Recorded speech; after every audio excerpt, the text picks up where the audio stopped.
الحمد لله القائل في كتابه الكريم أعوذ بالله من الشيطان الرجيم يرفع الله الذين آمنوا منكم والذين أوتوا العلم درجات اللهم صل وسلم وبارك على نبينا محمد وعلى آله وأصحابه ومن تبعهم بإحسان إلى يوم الدين أما بعد.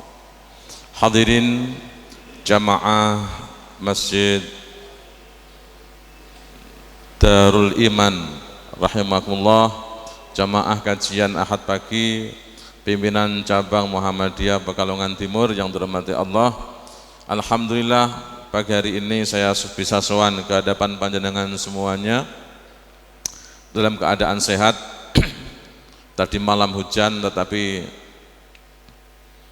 bagian wilayah sudah mulai tergenang, padahal baru hujan pertama ini Bu ya, hanya hujannya belum sering. Nah, maka kewaspadaan kita perlu ditingkatkan. Sing biasa menggenang air, nah disiap-siapkan rumahnya kalau kemasukan air supaya tidak merusak barang-barang yang ada, mulai diamankan karena sudah mulai sistem bulannya sudah ini September, Oktober, November, Desember ini kan sudah mulai sudah mulai siap-siap ya, karena Pekalongan bagaimanapun juga sudah kondisinya memang wilayahnya rendah. Bapak Ibu sekalian dirahmati Allah, salawat serta salam semoga selalu tercurah kepada baginda Nabi Muhammad sallallahu alaihi wasallam, uswah kita semua, teladan kita, Nabi akhiruz zaman yang telah mengantarkan kita semuanya menuju pintu surga Jannatun Naim. Tinggal kita mau mengikuti apa tidak. Kita mau mengikuti apa tidak itu tergantung kita ya. Artinya apa? Al-Quran sudah diturunkan 15 abad yang lalu, hadis Nabi telah disampaikan penjelasannya terhadap Al-Quran. Nah, kita mau milih Quran itu apa tidak? Kita mau memegangi hadis Nabi itu atau tidak? Nah, tergantung kita. Apa jenengan saya ngayal, Pak, hidayah itu kan dari Allah, saya akan menunggu hidayah ya Bu ya, menunggu hidayahnya dengan cara apa? Diam saja di rumah, saya tidak mau ngaji, wong hidayah itu nanti kan datang dari Allah. Nah itu berarti dia salah memahami hidayah. Hidayah itu harus dicari gitu kan. Bagaimana caranya? Ya harus jihad. Nah, jihadnya apa? Jihad dengan mencari ilmu kan gitu. Walladzina jahadu fina lanahdiyannahum subulana. Orang-orang yang mau berjihad bersungguh-sungguh dalam jalan Allah pasti akan kami tunjukkan. Nah, jadi kalau jenengan nunggu hidayah kok cuma di rumah ngangklong-ngangklong delok TV tok, enggak mau ngaji, enggak mau taklim kok nunggu hidayah, ya enggak dapat hidayah itu. Harus berangkat gitu, Pak. Termasuk jenengan sudah berangkat dari rumah menuju ke masjid ini untuk mencari ilmu. Itu adalah bagian dari upaya kita untuk menjemput hidayah Allah itu. Gitu loh. Karena apa? Dalam majelis ini kita akan belajar Quran, belajar hadis, dan belajar hal-hal yang lain.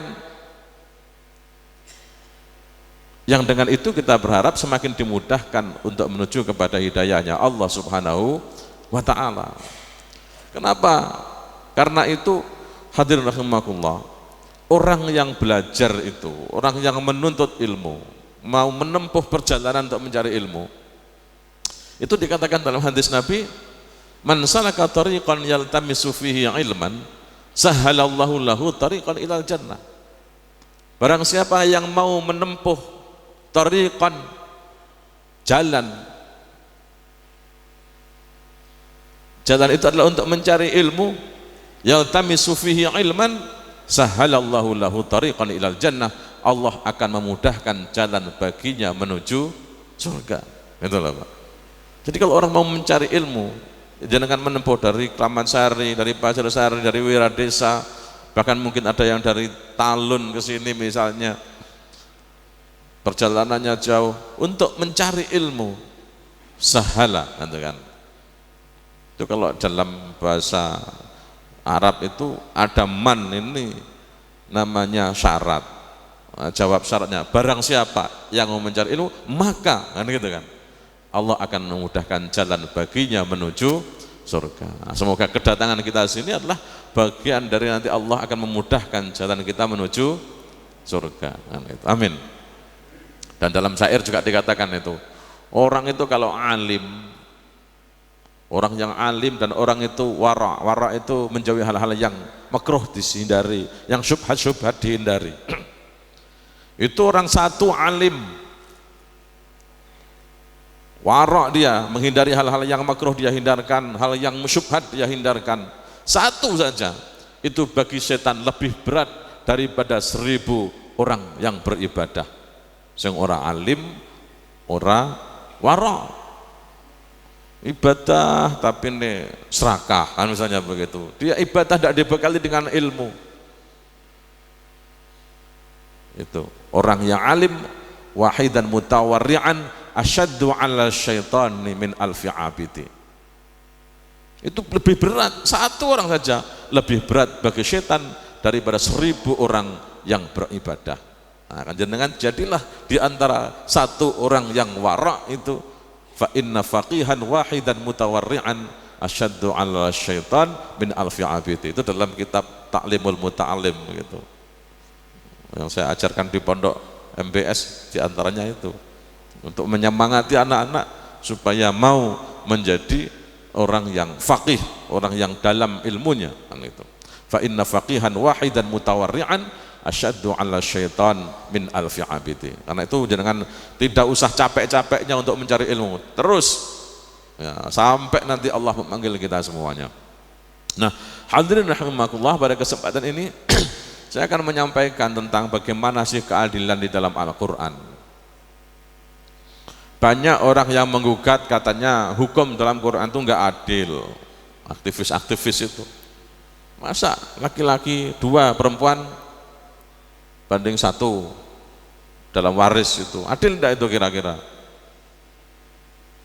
Pak, wong wedok waris itu oleh separuh, wong lanang oleh 1. Adil ndak itu? Adil mboten? Adile ten pundi?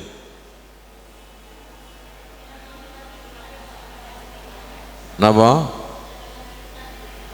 Laki-laki tanggung jawab pada istri, apa tuh? Bagus ini ya. Nanti kita lihat di sini. Ternyata Quran itu konsep keadilannya itu sudah melampaui teori-teori yang dikemukakan orang-orang itu. Ada teori distributif, ada teori-teori itu, ada John Rawls pakai teorinya John. Quran sudah melampaui teori-teori itu.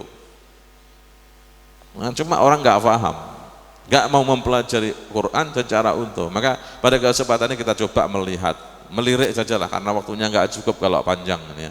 Nanti buku saya bisa dibaca ini. Keadilan dalam Al-Quran. Kenapa kok saya mengambil dari Al-Quran? Ya karena Quran itu sebagai sumber utama ajaran Islam. Maka kalau jenengan orang Islam kok tidak paham Quran, ya na'udzubillah min dzalik, gitu Pak ya. Katanya Islam, tidak paham Quran. Katanya kembali kepada Quran dan Sunnah, tapi nggak paham Quran dan tidak paham Sunnah. Nah, harus belajar di sini. Ya. Jadi istilah adil dalam Quran itu banyak sekali. Ya, ada kata al-adl dengan turunannya, ya'dilun, ta'dilun, i'dilu dan seterusnya. Ya, itu beberapa disebutkan dalam Al-Quran. Kemudian ada al-qistu, sama artinya juga menunjukkan arti keadilan. Kemudian ada lagi kata al-mizan, al-wasat, qasd, qawwam, al-his dan seterusnya. Ini pengantar saja, tidak usah. Nah, ini. Kemudian berikutnya kata adil saja, dengan golek kitab namanya Al-Mu'jam Al-Mufahrash Al-Fadhil Quran, kamus untuk mencari ayat Al-Quran. Cari kata huruf ain dal lam, nanti akan muncul ini kata adlun itu sebanyak 14 kali, kata adala kata sebanyak 1 kali, adila 1 kali, ta'dil 1 kali, ta'dilu itu disebutkan dalam Quran ya. Itu Muhammad Fuad Abdul Baqi. Pak Quraisy menyebutkan dalam bukunya tafsirnya itu ya, dari sekian kata tersebut tidak satu pun yang dinisbatkan kepada Allah menjadi sifatnya. Artinya menjadi sifat yang harus dimiliki oleh manusia ya. Ya tak langsung aja ini kesimpulannya aja, kalau baca rinciannya terlalu banyak, saya ambilkan kesimpulannya ya. Keadilan dalam Al-Quran itu dapat kita rangkum, ada yang makna adil dalam arti positif, ada negatif. Yang positif diantaranya kita rangkum di sini, adil dalam arti sama. Yang kedua, adil dalam arti keseimbangan. Yang ketiga, adil berarti kembali memberikan hak kepada yang berhak, yang semestinya. Kemudian yang keempat adalah lawan kezaliman. Ini agak tidak usah terlalu detail karena supaya nanti sampai pada tujuan saya yang akhir ya. Nah, adil itu berarti sama ya. Seringkali adil juga, yang adil dalam arti sama itu seringkali diartikan dalam hal-hal yang sifatnya material. Material itu punya apa? Nafkah, punya istri 2, nafkahnya sama materialnya. Waktu tengoknya sama Pak Zubri ya, istri 2, waktu tengoknya sama, 7 hari berarti berapa hari? 3 hari, 3 hari ya, adil. Terus yang 1 hari kemana ini? Cari lagi. Nah yang 1 hari istirahat, memang sehari istirahat, dia dibagi 3,5, 3,5. Itu adil secara materi kan gitu ya. Maka di sini adil dalam arti sama itu mengesankan adanya apa? 2 pihak atau lebih. Telu ya kudu ngono. Bojone telu berarti 7 dibagi 3. Loro 6 cek luwih 1, angel lagi bagine. Makanya bojo lu akeh iku repot, Pak. Nek 7 sisan malah penak sedina. Tapi kan tidak boleh. Ya, jadi mengesankan adanya beberapa pihak, tidak hanya 1 pihak. Ya.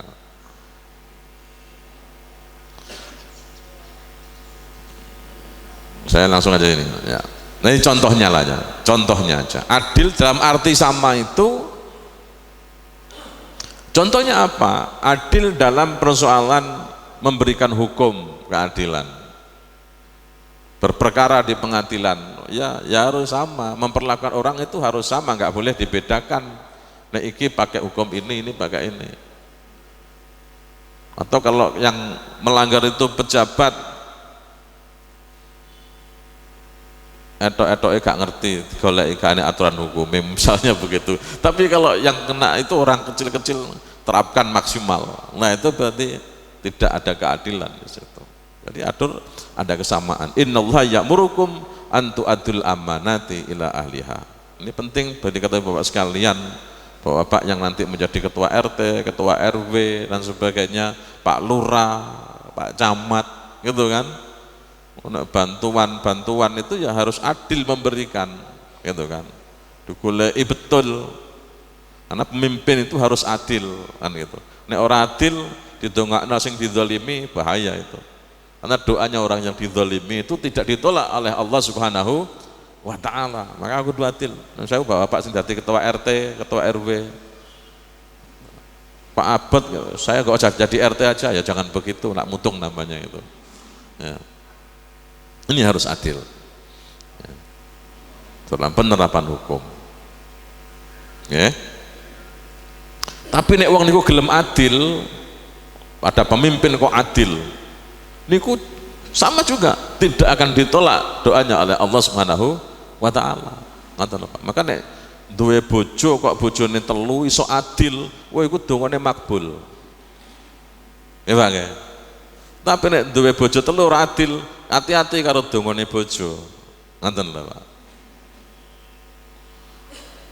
Itu adil di situ. Pentingnya sikap adil di situ ya.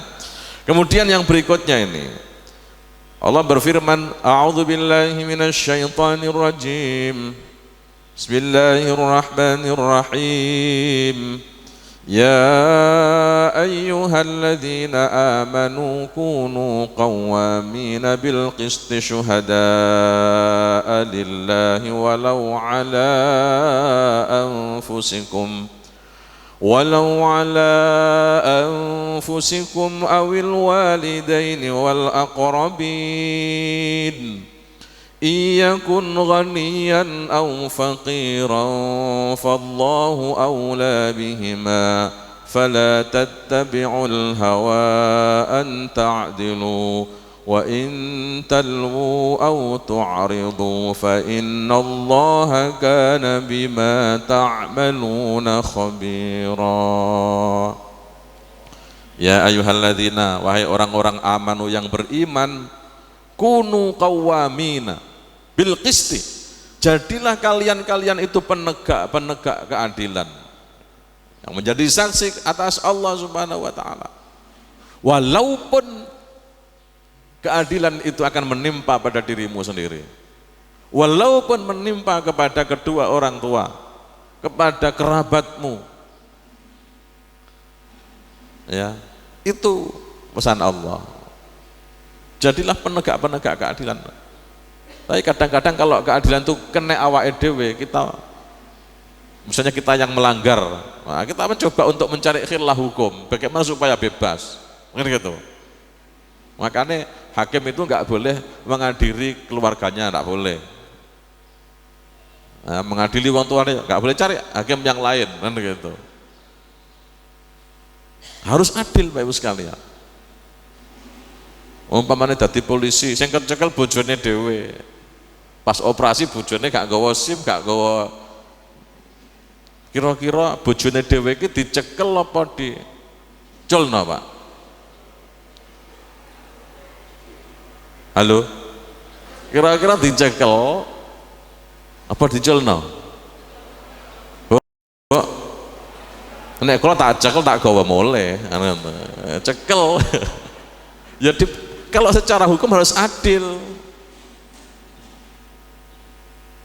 ya, karena itu ini sudah diingatkan oleh Allah, walau ala anfusikum awil walidaini wal aqrabin. Sing melanggar anak dhewe ya kudu tetap diproses, kan gitu, karena demi keadilan. Nah cuma kalau dia tidak bisa adil, serahkan kepada pihak yang lain, maksudnya ya jangan dia sendiri yang mengadili, itu nggak boleh, ya. Ini misalnya lagi tadi saya berikan contoh adil bagi istri dalam poligami, itu harus sama, Pak. Wa in khiftum alla tuqsitu fil yatama fankihu ma taba lakum minan nisa'i mathna wa thulatha wa ruba'. Fa in khiftum alla ta'dilu fawahidatan aw ma malakat aymanukum dzalika adna alla ta'ulu. Surat An-Nisa ayat 3.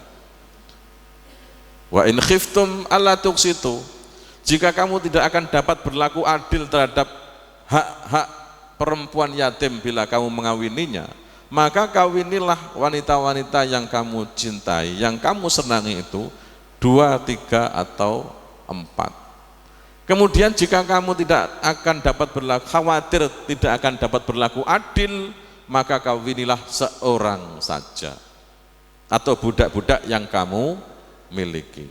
Yang demikian itu adalah lebih dekat kepada tidak berbuat aniaya. Ayat ini itu punya 2 makna keadilan. Ini sekaligus saja. Adil yang pertama apa? Memberikan hak secara benar. Memberikan hak secara benar. Pertama kepada siapa? Istri, bojone siji ya kudu adil, ngono lho, Pak. Jadi belum apa ada, Pak, istri satu kok ndak adil. Loh, istri satu nggak adil ada. Punya istri nggak diberikan nafkahnya, nggak diberikan hak-haknya, padahal sang suami punya. Itu berarti orang adil. Nah, ayat ini turun berkaitan dengan orang laki-laki yang punya ramutan anak yatim, punya ramutan anak yatim. Tapi anak yatim itu cantiknya, peninggalannya juga banyak dari orang tuanya. Nah, ketika sudah dewasa, laki-laki itu pengen menikahi anak yatim itu, wis tak nikahne wis ayu, peninggalannya akeh timbang dipek wong liya. Eman-eman tak rabi dhewe. Nah, tapi ketika rabi itu menikah, dia malah mengharapkan oleh warisannya dia macam-macam itu. Malah dia tidak memberikan hak-haknya. Nah, maka diingatkan nih ayat ini. Wa in khiftum alla tuqsitu fil yatama fankihu ma taba lakum minan nisa, dan seterusnya itu. Kalau kamu takut tidak dapat berlaku adil terhadap hak anak perempuan yatim bila kamu mengawininya, maka kawinilah wanita-wanita yang lain. Berarti apa? Adil di sini tidak memberikan hak-haknya kepada anak yatim. Kenapa kok yang dicontohkan anak yatim? Kok bukan anak yang biasa? Anak yatim itu gak duwe wong tua, gak duwe bapak, gak duwe mbok umpamane, gak punya orang yang melindungi. Maka ketika suami yang mengawininya tidak memberikan hak-haknya, tidak ada yang membela anak yatim itu. Nek sing duwe bapak kan wis ngono, aja kuwatir. Ninggal bojomu tak perlu aku wae. Nah, umpamane sik duwe bapak. Lah kalau anak yatim tidak punya bapak, tidak punya pelindung dia. Nah, digawe contoh Quran ini. Jangan kalau kamu nggak bisa adil. Nah, jadi adil di sini apa? Memberikan hak-hak yang semestinya kepada istri yang dinikahinya itu. Termasuk dilindungi, memberikan nafkah, memberikan tuntunan dan sebagainya. Itu tanggung jawab suami. Itu adil yang pertama. Jadi adil ora kudu bojo loro, Pak. Jelas nggih? Bojo siji ya kudu adil. Terus kalau kamu gak mampu menikahi wanita satu dengan adil, anak yatim tadi, nikahlah wanita yang lain, 2, 3, 4, boleh. Gitu kan? Tapi kalau kamu khawatir tidak bisa berlaku adil mengawini 2, 3 atau 4, kawinilah satu saja. Nanten. Jadi ayat ini sakjane merintahno poligami apa enggak sih, Pak? Ini perintah poligami atau tidak? Kan kadang-kadang teman-teman itu poligami itu diperintahkan Quran. Ini ayatnya. Nah, sakjane ini perintah poligami apa bukan? Halo? Nah, perintah apa kalau bukan poligami? Apa? Perintah berlaku adil gitu loh. Nek poligami sejak sebelum Islam sudah banyak, istrinya 10, 15, kayak rentengannya ya. Nah, ketika Islam malah membatasi kan gitu. Jadi ini bukan perintah untuk poligami, tapi perintah untuk berlaku adil terhadap istri-istri itu. Nah, bapak-bapak takut poligami apa enggak? Ini kan perintah, kalau kamu takut tidak bisa berlaku adil, maka kawinilah satu saja. Jenengan kira-kira wedi apa ora nek tidak berlaku adil? Wedi, orang nyoba kok wis wedi. Kok kicik gitu loh, Pak ya. Ya kan sudah bisa ngukur, Pak, kan gitu ya. Kayak itu mana adil. Jadi adil bisa jadi dalam arti sama dalam hal perkawinan jika istrinya banyak, tapi adil dalam perkawinan satu istri pun harus adil. Bapak duwe kaya, duwe hasil penghasilan, ketika kawin ya kudu nafkahi istri piro diwehi, Pak. Jangan bapaknya dompetnya kandel, bojone ngowahi blonjone iprit tok. Kira-kira masake isone tuku tahu karo tempe karo uyah. Padahal bapaknya jajanan terus. Itu adil enggak namanya? Tidak adil, Pak ya. Nah, besok bapak ngitung duitnya piro, penghasilan kayak no bojone kabeh. Terus kok bapaknya njaluk sing wedok, ngoten. Ngoten Bu nggih. Wah, Ibu nggih, Pak nggih. Ya, itu masalah keluarga diselesaikan. Itu kan wa'tamiru bainakum bil ma'ruf. Itu selesaikan dengan musyawarah dengan cara yang baik. Oke, ini makna sekaligus, jadi ada dua makna ya. Makna satu sisi adil dalam memberikan sesuai dengan haknya, yang kedua adil dalam arti yang sama. Ya. Dalam nafkah harus adil, Pak. Bojone loro nafkah ya kudu adil. Omahe ya kudu adil. Ngoten. Terus Ini keliru ayatnya, kebalik-balik ini. Pak, tadi kalau materi kan bisa cinta, bisa adil, bagi rumah, kasih rumah satu tipe 70 semuanya, jejer papat bojone tipe 70 semuanya, kan gitu. Jadi nek gilir ben gak kesel-kesel. Tapi nek stokne Jogja, stokne Surabaya, kesel ning dalan, kan gitu Pak. Nah, dalam hal materi bisa adil, tapi dalam hal cinta bisa adil enggak? Bu. Terus nek gak adil gak boleh poligami. Walan tastati'u an ta'dilu bainan nisa'i walau harastum fala tamilu kullal mail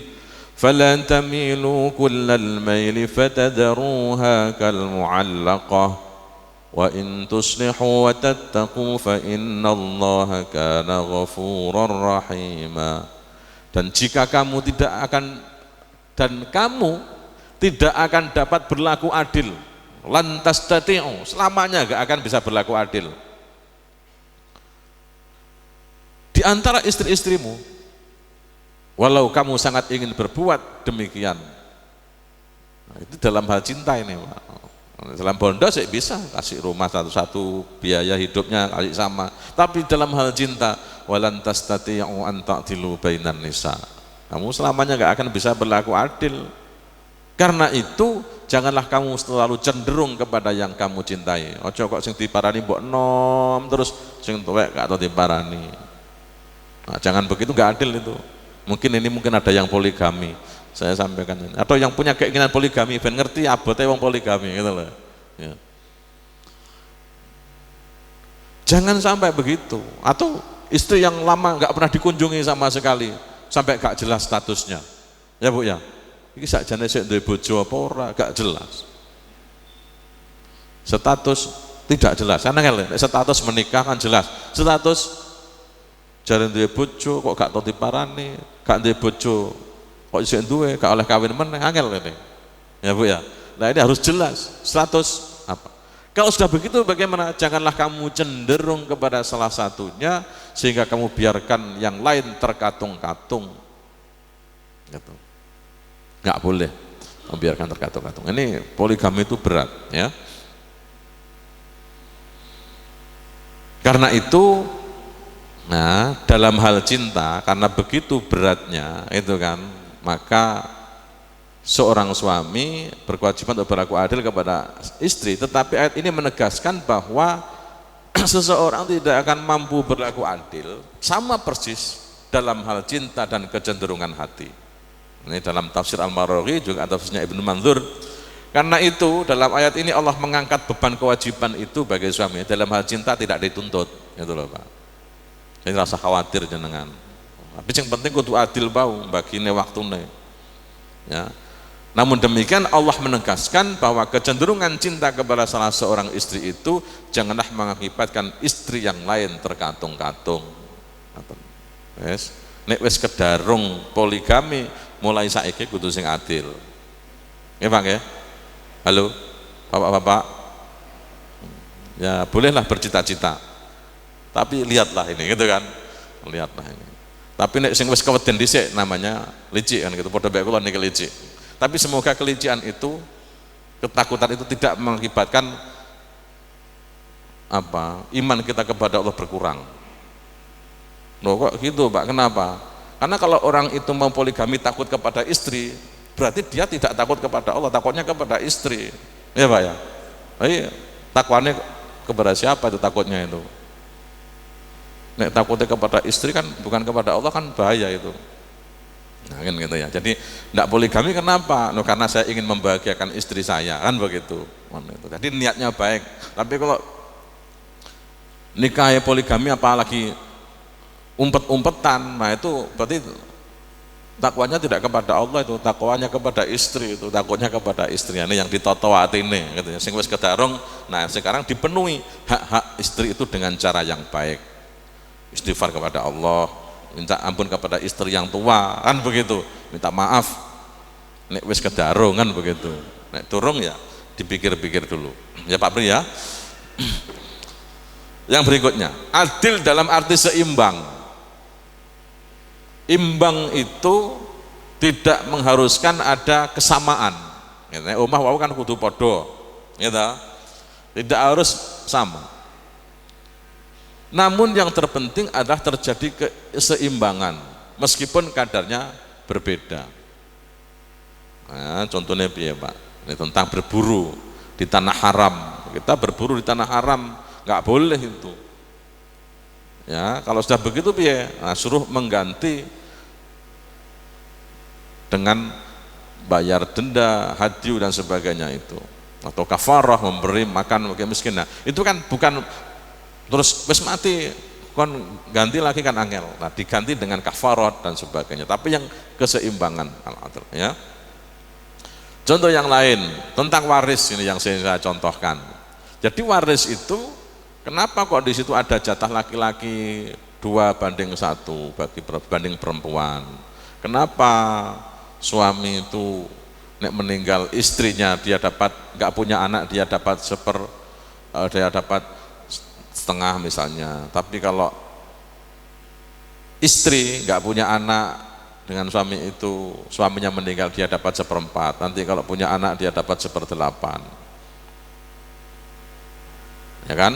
Ayah juga begitu, ada perbedaan, ayah mendapat berapa, kalau punya anak berapa, beda dengan istri. Nah, ini memang ada perbedaan, karena adil itu tidak harus artinya sama, tapi juga bisa berarti seimbang, ya, sesembang dengan kewajibannya. Nah, di sini disebutkan ini, yusikumullahu fi auladikum lizzakari mithlu hadzil unthayain fa in kunna nisaan fawqa ithnatayn falahunna thulutha ma tarak wa in kanat wahidatan falaha an-nisf wa li abawayhi likulli wahidin minhuma as-sudusu mimma taraka in kana lahu walad fa in lam yakul lahu waladun wa warithahu abawahu fali ummihi thuluth fa in kana lahu ikhwatun fali ummihi sudusu min ba'di wasiyyati yusi biha aw dain aba'ukum wa abna'ukum la tadruna ayyuhum aqrabu lakum naf'a fariidatan minallah innallaha kana aliman hakima. Enggak ada artinya. Ini yusikumullahu, Allah mewasiatkan kepada kalian fi auladikum, tentang anak-anak kalian, masalah anak. Berapa? Lidzakari mithlu hadzil unsayain.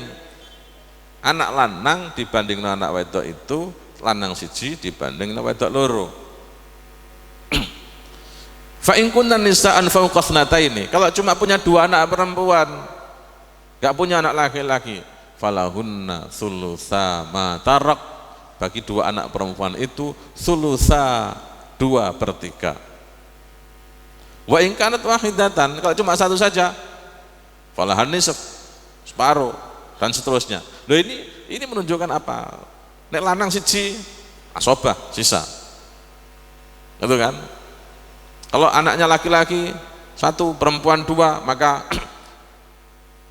laki-lakinya perempuannya adalah 1/5, 1 per berapa ini? 2, 1, 1/4, 1/4, 1/4, 2/4. Kalau anaknya 4, 2 perempuan, laki-laki 1. Karena apa? Ada tanggung jawab yang berbeda. Dalam Islam itu sing kewajiban memenuhi nafkah laki-laki, sing kewajiban nguwai biaya nyusui anak itu juga laki-laki.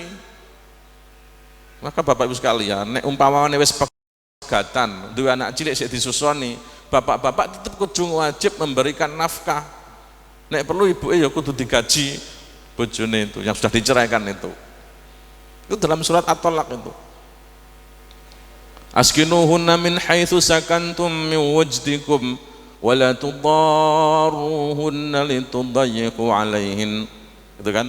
Wa in kunna ulatu hamlin fa anfiqu alaihin Nek bojomu iku sing mbok pegat iku mau dalam keadaan hamil, ya berikan nafkah dia. Fa'anfiqu alaihinna hatta yadhana hamlahun, sampai dia melahirkan. Berarti iddahnya sudah habis kan begitu. Kemudian kalau perempuan itu menyusukan, nah maka kasihlah fa'atuhunna ujurahun, kasih ongkosnya dia. Karena yang kewajiban menyusui itu memberikan biaya susuan, nafkah itu adalah laki-laki.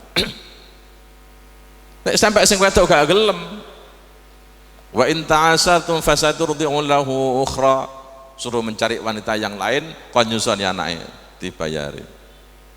Itu kewajiban laki-laki Pak, mencari nafkah itu. Lah Pak, kalau perempuan mencari nafkah bagaimana? Itu saya ngapik wong wedok ya Bu ya. Saya ngapiknya orang perempuan membantu suami untuk mencari nafkah. Saking apike wedok sampai wedoke kebablasan, sing kerja sing wedok, sing lanang kon ning omah, kon momong anak kan gitu ya. Apalagi kebablasan meneh, sing wedok dikirim dadi TKW, sing lanang ning omah. Jenenge wong lanang ning omah meneng tok dikirimi duit bojo kok Saudi, nyekel duit pakai apa? Kawin meneh kan gitu. Wong wedoke kapiken iki. Wong wedoke cukup memawan gitu. Manut wong lanang wis apik kan gitu. Nah ini keseimbangan gitu loh Pak. Jadi arti keseimbangan. Jadi kenapa kok waris Islam seperti itu? Itu menunjukkan keseimbangan di dalam Islam. Jadi adil itu ora kudu padha. Jenengan duwe anak loro, sitoke kuliah, sitoke tasik SD umpamane. Kira-kira sangune padha napa mboten? Padha napa mboten, Bu? Kenapa kok mboten padha? Ya kebutuhane sing kuliah beda kali kebutuhane sing SD. SD jeneng kei sangu 10.000, 100.000. Digawe tuku pelembungan kabeh. Repot nggih Pak. Tapi sing kuliah kan wis ngerti butuhku niki tak tulis ngono gitu. Wis diajukan, Bu ini kebutuhan saya direk akeh temen. Lho, jebule di total akeh nemen iki kan gitu. Pemenang anak wedok Bu nggih. Anak wedok niku telatene pol ngelis kebutuhannya itu. Telaten anak lanang sak kena ibu digawe pira apa semonggo wis ngono. Anak wedok dirinci mulai dari tuku wedak, tuku sabun, tuku hand body, tuku normal ya Bu. Wis pokoknya wakeh. Nah ini kudu anu Pak ya, jadi memang beda kan gitu ya. Jadi jangan disamakan, itulah arti keseimbangan. Nah hukum itu juga begitu, dalam syariat Islam ada hukum yang seperti itu. Jadi jangan disamakan gitu ya. Ini sudah tadi. Nah sekarang berikutnya Bu sekalian, tentang penegakan hukum ya. Karena saya belum lengkap PPT-nya, saya ambilkan dari sini aja langsung. Tentang penegakan hukum di dalam Al-Quran. Jadi Quran itu sangat memerintahkan kita untuk menegakkan hukum. Banyak sekali ayat-ayatnya ya.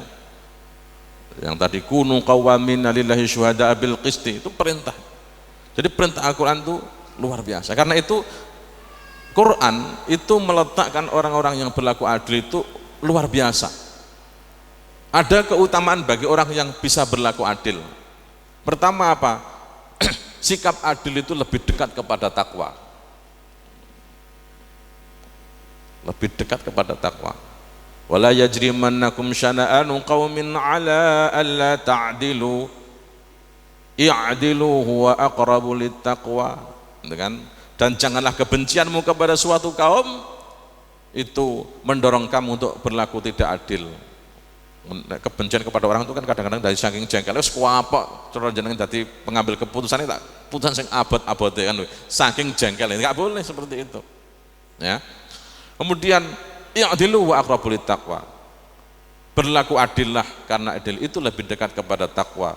Nah ini adil itu lebih dekat kepada takwa. Ini adil juga artinya ayem, tenang kan begitu. Ini keutamaan yang pertama. Kemudian orang yang berlaku adil itu berada pada jalan yang lurus, wis bener. Orang yang berlaku adil sudah benar. Jadi jangan ragu-ragu ketika sudah pada jalan kebenaran itu. Ya, nih. Terus yang berikutnya lagi, sikap adil itu disukai Allah. Nah bayangkan Pak, Wa in hakamta fahkum bainahum bil qisti innallaha yuhibbul muqsitin. Allah itu menyukai orang-orang yang adil. Jenengan kira-kira remen pundi disenengi Allah karo digedhingi Allah? Remen pundi, Pak? Ya pengen disenangi Allah gitu kan. Kalau sudah disenangi Allah itu yang diminta dikasih semuanya kan begitu. Inilah pentingnya adil. Terus yang berikutnya,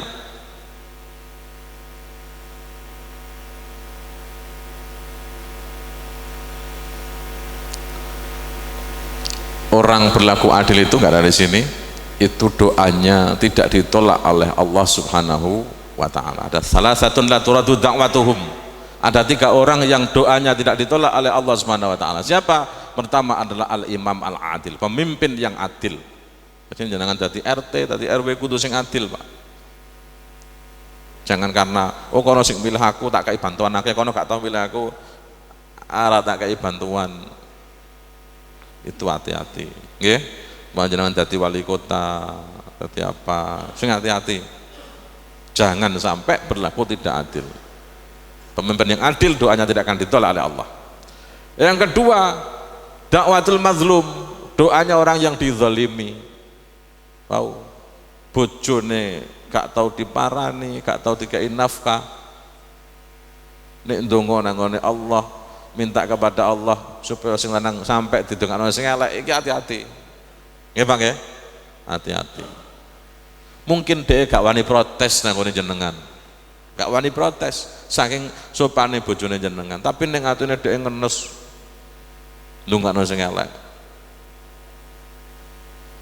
Mati kecelakaan, mati apa meneh mergo bojone dizalimi. Dadi bapak hati-hati nggih, sampun ngantos dolimi bojone, ditakoni bojone butuhmu apa Dek, butuhnya apa Bu? Nah, iki Pak iki iki kabeh wah seneng sekali langsung itu ditanya. Yang ketiga, doanya orang yang tidak ditolak adalah doanya orang yang berpuasa sampai dia berbuka. Nah, jadi jangan poso donga, doa itu. Jadi puasa sebagai wasilah kita untuk beramal soleh dan kita berdoa kepada Allah Subhanahu wa ta'ala. Itu hati-hati nggih. Tapi ibu juga begitu, nek bojone wis adil jenengan ya aja macam-macam, karena doanya wong adil itu abadnya. Kita pentingnya saling pengertian antara suami dan istri. Niki wis tua-tua, mungkin jenengan nasihati anak-anaknya gitu nggih. Ini sudah jam 6. Ini juga nanti berikutnya penting juga ini. Hal-hal yang mendorong kita berlaku tidak adil itu apa saja? Ya, saya secara singkat saja. Ini supaya kita paham, kemudian kita setelah paham kan kita bagaimana menghindari, kan gitu, menghindari. Pertama apa? Kecenderungan kepada salah satu pihak tadi. Wala yajrimannakum syana'anu qaumin 'ala alla ta'dilu. Itu. Jadi biasanya kecenderungan kepada salah satu pihak mendorong seseorang untuk berbuat tidak adil.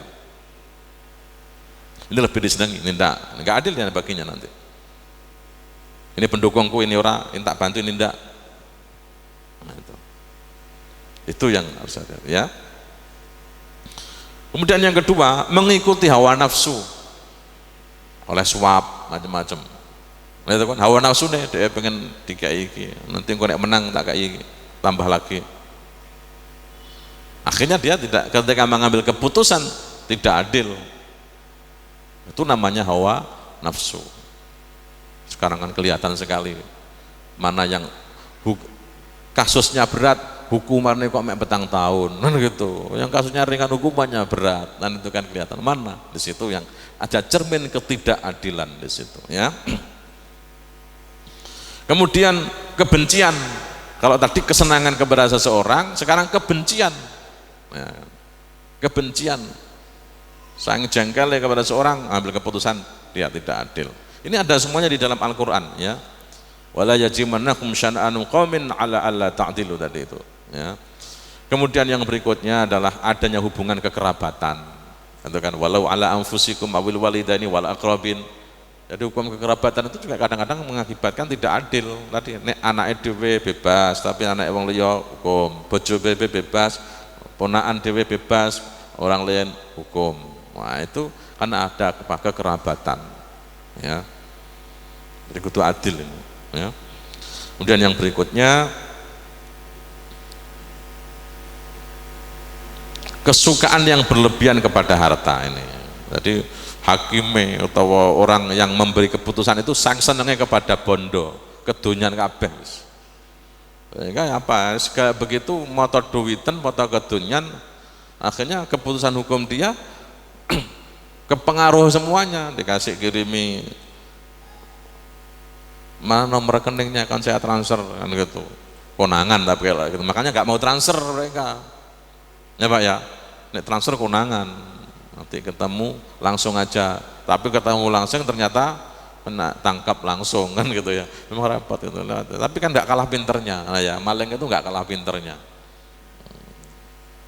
Nah itu saking senangnya harta, kemudian apa mengakibatkan orang itu tidak bisa berbuat adil. Oke, sampai di sini dulu. Nanti masih ada hal-hal yang lain, saya kira nanti kapan ada waktu lagi. Semoga nanti ini bisa terbit gitu ya, bukunya sudah lama saya tulis tapi belum sempat dandani lagi dengan teori-teori keadilan kontemporer digabungkan begitu. Baik Ibu sekalian, ada yang bertanya? Monggo.